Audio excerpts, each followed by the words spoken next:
Welcome students. आज हम metallurgy का थर्ड सेशन स्टार्ट करेंगे जिसमें हम डिस्कस करने वाले हैं chemical properties of non metal. Already in last two sessions we discuss about the chemical properties of metals and physical properties of metals and non metals। ठीक है, तो आज हम स्टार्ट करेंगे chemical properties of non metals.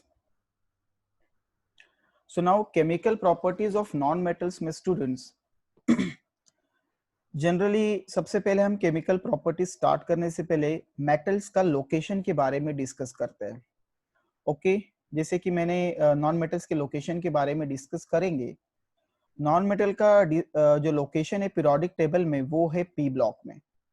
Okay, सो आपको non metals generally P block में मिलते हैं कि जैसे ग्रुप नंबर 14 से अगर हम 13-14 से स्टार्ट करें, ग्रुप नंबर 13 से हमारा पी ब्लॉक स्टार्ट होता है। 13, 14, 15, 16 and 17। 18 are the inert gases. Okay, ये भी नॉन मेटल्स में आएंगे। सो नाउ ग्रुप नंबर 13 में हमारा बोरॉन, एल्यूमिनियम, गैलियम, इंडियम और थैलियम। 14 में है हमारा कार्बन का ग्रुप है, कार्बन, सिलिकॉन, जर्मेनियम। ठीक है, टीन एंड लीड। और ग्रुप नंबर 15 में है nitrogen family, nitrogen, phosphorus, arsenic, okay, antimony and bismuth. And group number 16 जो हमारा ऑक्सीजन की family, oxygen, sulphur, selenium, tellurium and polonium. और 17 में है फ्लोरीन है, क्लोरीन है, ब्रोमीन है, आयोडीन है और एस्टेटिन है। और ग्रुप नंबर 18 में हमारा helium, neon, argon, krypton, xenon. These are the inert gases. So now student, यहाँ पे अगर हम मेटलॉइड की, अगर यहाँ से मेटलॉइड्स अगर हम निकाल दे, okay, these are the metalloids. Then arsenic and antimony, ये भी मेटलॉइड्स है। ओके, टेलुरियम ये भी हमारा, पोलोनियम ये भी हमारा मेटलॉइड्स है। तो मेटलॉइड्स मतलब क्या, जो मेटल और नॉन मेटल दोनों की प्रॉपर्टी शो करता है। इसके ऊपर वाले सेक्शंस में, मतलब इसके ऊपर तो कौन कौन आ गया? कार्बन है, ये हमारा नॉन मेटल है। नाइट्रोजन, फॉस्फोरस, ऑक्सीजन, सल्फर, ये फ्लोरीन, क्लोरीन, ब्रोमीन, आयोडीन, एस्टेटिन। तो ये है हमारा लोकेशन पी ब्लॉक का। ओके, इस नॉन मेटल में सबसे ज्यादा रिएक्टिव नॉन मेटल्स कौन से हैं? ग्रुप नंबर 17 के। ग्रुप नंबर 17 के नॉन मेटल्स जो है बहुत ज्यादा रिएक्टिव है।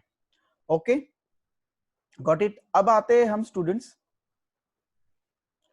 मेन टॉपिक की तरफ।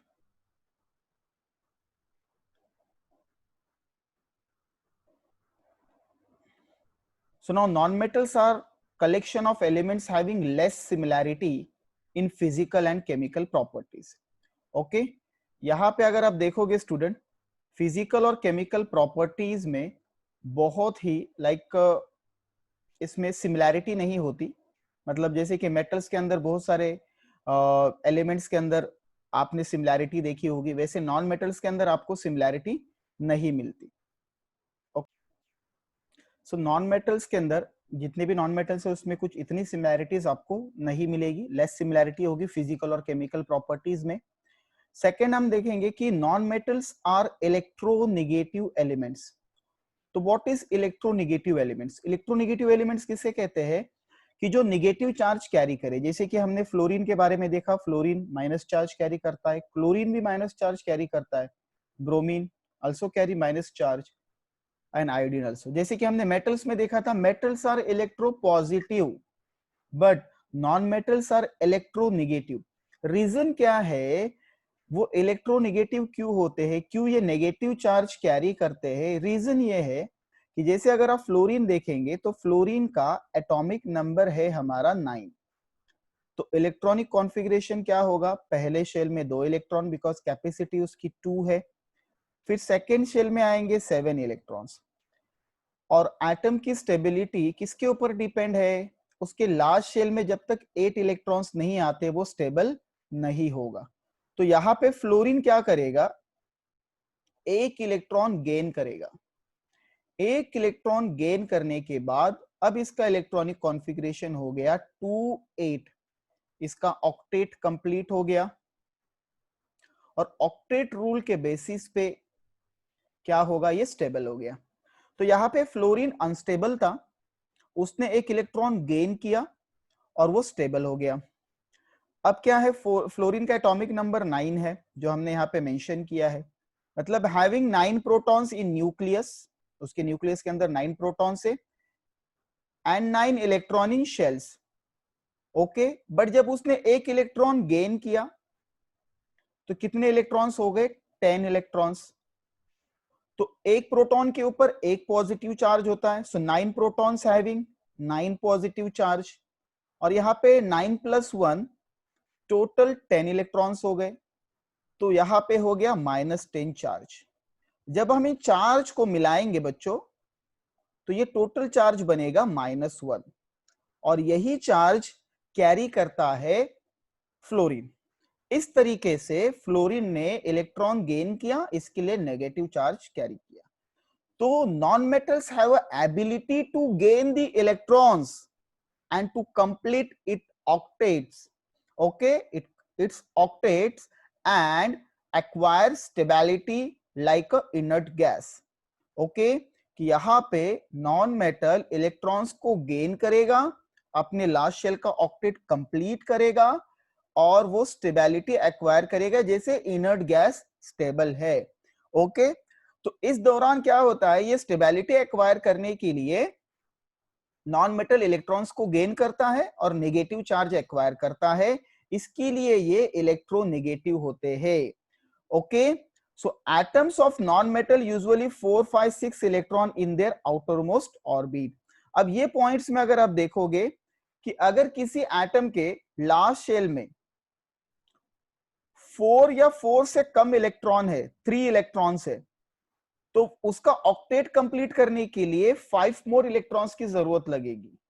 तो वो 5 इलेक्ट्रॉन गेन नहीं करता, वो 3 इलेक्ट्रॉन रिलीज करता है, बिकॉज उसके लिए 5 इलेक्ट्रॉन्स गेन करने से अच्छा है कि 3 इलेक्ट्रॉन्स रिलीज कर ले। तो नॉन मेटल्स में क्या होता है, having 4 more than 4 electrons like 5 6 and 7 in last shell. So ये मेन रीजन है, बिकॉज ऑफ दिस रीजन कि नॉन मेटल्स इलेक्ट्रॉन्स को गेन करते, बिकॉज उसके लास्ट शेल में 4 या 4 से ज्यादा इलेक्ट्रॉन्स होते हैं। नेक्स्ट टॉपिक अगर हम देखेंगे बच्चों, तो non metals form acidic oxides, ये हम रिएक्शंस के अंदर देखेंगे। Non metals are oxidising agent, okay, help for oxidation, ठीक है, जो ऑक्सीडेशन प्रोसेस के लिए हेल्प करते हैं उसको कहा जाता है oxidation. Okay, non metals generally do not react with dilute mineral acids. तो ये सारे रिएक्शंस हम लोग नेक्स्ट स्लाइड में देखेंगे। ओके, जस्ट रिकॉल कि नॉन मेटल्स आर इलेक्ट्रोनेगेटिव, ये चीज आपको याद रखनी है। इलेक्ट्रोनेगेटिव क्यों है, बिकॉज वो इलेक्ट्रॉन्स को गेन करता है। ओके, उसके लोकेशंस के बारे में हमने डिस्कस किया। Now start the chemical reactions. Okay, so chemical reactions में सबसे पहले हम लोग डिस्कस करेंगे students reactions of non metal with oxygen. अब हम यहाँ पे ऑक्सीजन के साथ में रिएक्शंस डिस्कस करने वाले हैं। ओके, तो ऑक्सीजन के साथ में क्या रिएक्शन होगी, जनरली जब नॉन मेटल ऑक्सीजन के साथ में रिएक्ट होगा तो वो एसिडिक ऑक्साइड्स फॉर्म करेगा। In some cases they form neutral oxides also. Okay, अब इस रिएक्शन को हम कहते हैं बच्चों कंबशन, ठीक है, इसी को हम क्या कहते हैं, combustion. Combustion means what,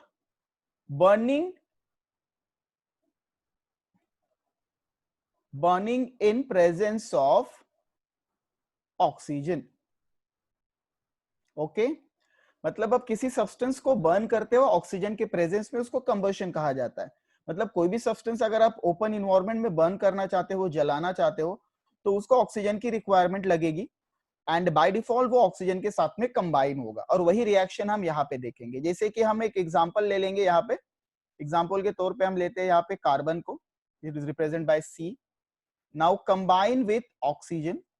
okay, यहां पे हमने उसको फुल ऑफ ऑक्सीजन प्रोवाइड किया, तो इसको हम कहेंगे कंप्लीट कंबशन, इसको कहा जाएगा कंप्लीट कंबशन। तो C react with CO2 O2 to form CO2। तो ये है हमारा कार्बन, ये है ऑक्सीजन, और रिएक्शन के बाद यहां पे फॉर्म हो गया कार्बन डाइऑक्साइड। ओके स्टूडेंट, ये जो कार्बन डाइऑक्साइड है, ये कार्बन डाइऑक्साइड क्या होता है, एसिडिक होता है। इसका जो नेचर है ये एसिडिक है, इसको आप याद रखो। ओके, वन मोर एग्जांपल हम देखेंगे, like sulphur react with oxygen.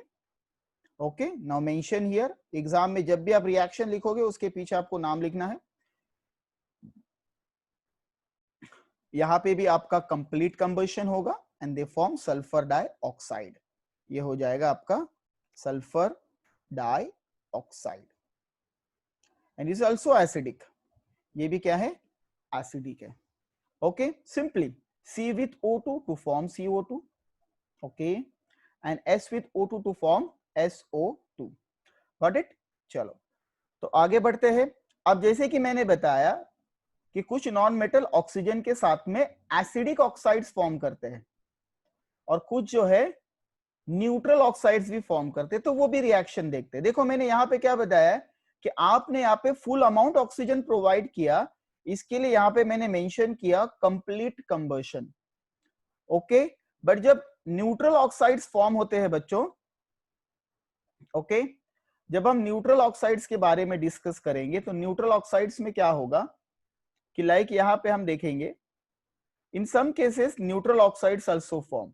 मतलब अगर हमारा नॉन मेटल कार्बन हमने ले लिया, अगर हम उसको ऑक्सीजन के साथ में कंबाइन करते हैं, बट यहाँ पे ऑक्सीजन का अमाउंट लिमिटेड होगा, लिमिटेड अमाउंट ऑफ ऑक्सीजन अगर हम कंबशन के लिए प्रोवाइड करेंगे तो उसको कहा जाएगा पार्शियल कंबशन, जिसको हम क्या कहेंगे, पार्शियल कंबशन। तो पार्शियल कंबशन में क्या होगा, कार्बन डाइऑक्साइड फॉर्म नहीं होगा।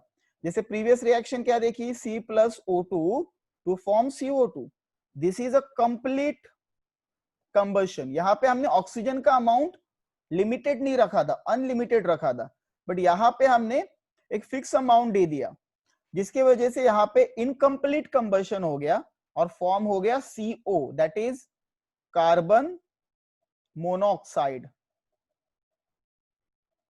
ठीक है, कार्बन मोनोऑक्साइड फॉर्म हो गया, और ये होता है बच्चों न्यूट्रल। ठीक है, ये है आपका neutral oxides, carbon monoxide. Okay, so ये आपका है कार्बन, यहाँ पे हम लेबल करेंगे, ये है आपका oxygen. And now balancing the reaction. तो रिएक्शन को अगर हम बैलेंस करेंगे तो क्या होगा, देखो ऑक्सीजन 2 है यहाँ पे बच्चों, so can multiply here 2। Okay, oxygen balance हो गए बट कार्बन इम्बैलेंस हो गए, 2 into C, 2C हो गया, 2 कार्बन हो गए, so you can write here 2। Okay, तो दो केसेस हमने देखी, non metal react with oxygen, so they form oxides, acidic oxides and neutral oxides। neutral oxides कब फॉर्म होगा, पार्शियल कंबशन जब किया जाएगा तो। Okay, understood.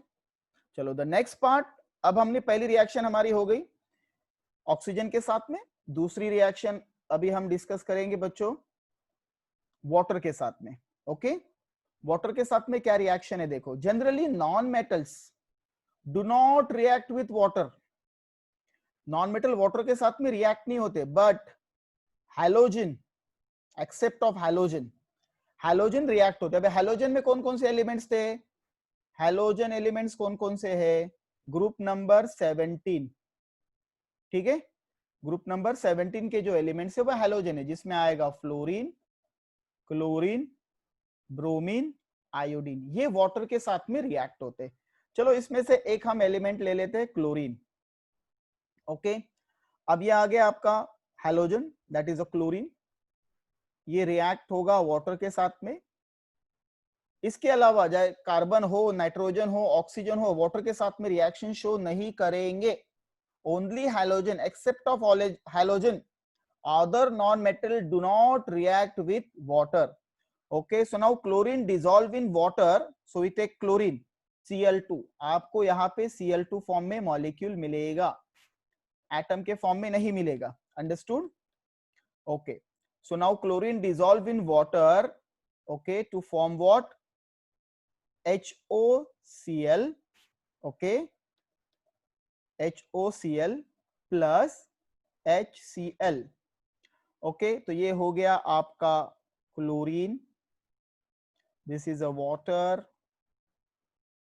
Okay, now it is a hydrogen oxychloride, और ये है आपका हाइड्रोजन क्लोराइड, जिसको हम हाइड्रोक्लोरिक एसिड भी कहते हैं. ठीक है, इसको हम हाइड्रोक्लोरिक एसिड भी कहते हैं. Understood? So only halogen elements react with water. Other non metals, जो दूसरे नॉन मेटल्स है वो रिएक्ट नहीं होंगे, चाहे कार्बन हो, ऑक्सीजन हो, नाइट्रोजन हो, ओके, सल्फर हो, इनकी वाटर के साथ में रिएक्शन नहीं होगी. ओके, चलो, तो नेक्स्ट फर्स्ट रिएक्शन हमने ऑक्सीजन के साथ में देखी. Second chemical reaction of non metal with water. Now the third part जो हम डिस्कस करेंगे, जिसमें हम एसिड्स के साथ में रिएक्शन देखने वाले हैं. ठीक है, अब हम क्या करेंगे, एसिड्स के साथ में रिएक्शंस देखेंगे. So reactions of non metal with acids, dilute acids. Dilute acid क्यों कहा जाता है? क्योंकि उसमें हम क्या करेंगे, एसिड के साथ में वाटर का कंटेंट होता है. जब एसिड के साथ में वाटर का कंटेंट ज्यादा होता है तो उसको हम कहते हैं डाइल्यूट एसिड्स. ठीक है, ये हो जाते हैं dilute acids. Okay, so generally non-metals do not react with dilute acid except halogen. यहां पे भी जिस तरीके से नॉन मेटल वाटर के साथ में रिएक्ट नहीं होते हैलोजन के बगैर, other non metals are not react with water. Same thing here, the same reactivity shows all non-metal with dilute acid. So except of halogen, other non-metals do not react with dilute acids also. So now chlorine, जैसे कि हमने acids में ले लिया HBr, okay, hydrogen bromide ले लिया, इसकी reaction हमने क्लोरीन के साथ कर ली, तो यहां पे हमें प्रोडक्ट मिल गया HCl प्लस Br2. मतलब यहां पे क्या हो गया, यहां पे जो आपका ब्रोमीन है उसकी जगह Cl रिप्लेस हो गया.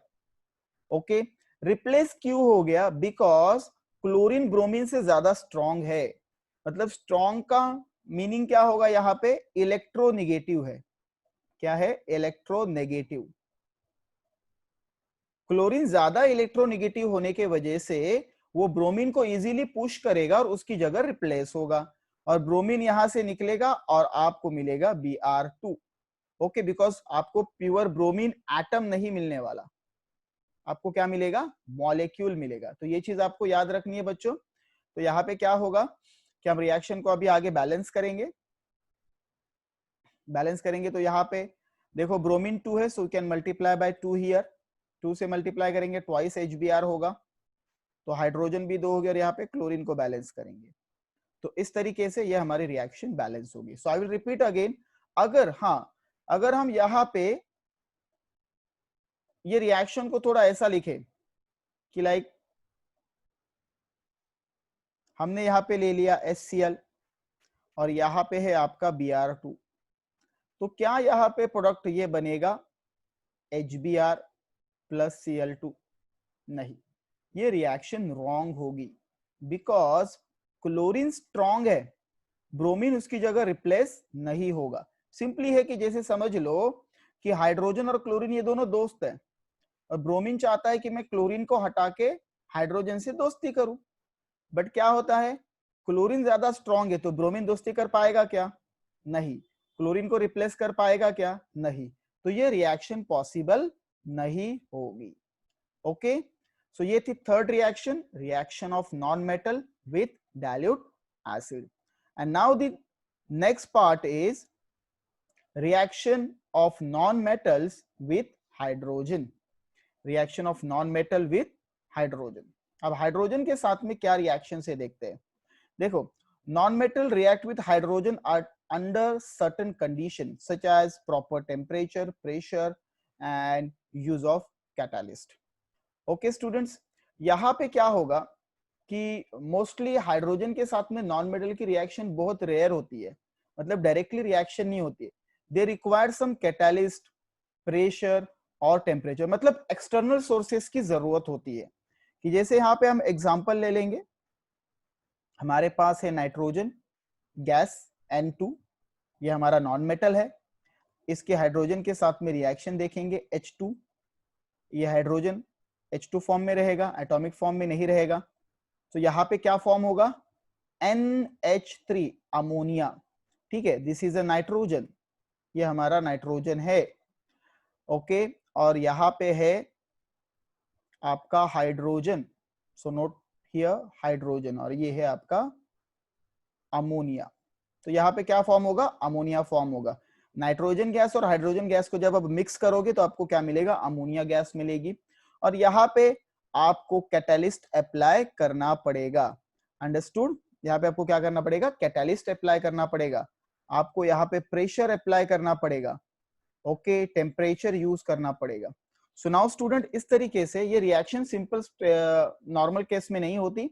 We use some catalyst, some external sources. Okay, we take one more example. Second example हम ले लेते हैं यहाँ पे सल्फर का. ओके, अब सल्फर हमें सिंगल एटॉमिक फॉर्म में मिलता है. इसकी रिएक्शन हाइड्रोजन के साथ में करेंगे. Okay, we required here same catalyst, pressure, temperature, such external sources. We get hydrogen sulphide. ये हो गया आपका हाइड्रोजन सल्फाइड. ओके, ये है आपका हाइड्रोजन और ये है सल्फर.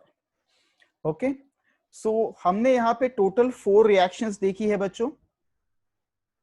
ओके, फर्स्ट रिएक्शंस हमने देखी थी non metals with oxygen, second non metal with water, third non metal with acids and non metal with hydrogens. Okay, so now इसी तरीके से स्टूडेंट्स यहाँ पे हम जस्ट रिकॉल करेंगे सारे टॉपिक्स को और सेशन हमारा एंड करेंगे. सो नाउ यहाँ पे हमारे पास है, here is a non metal.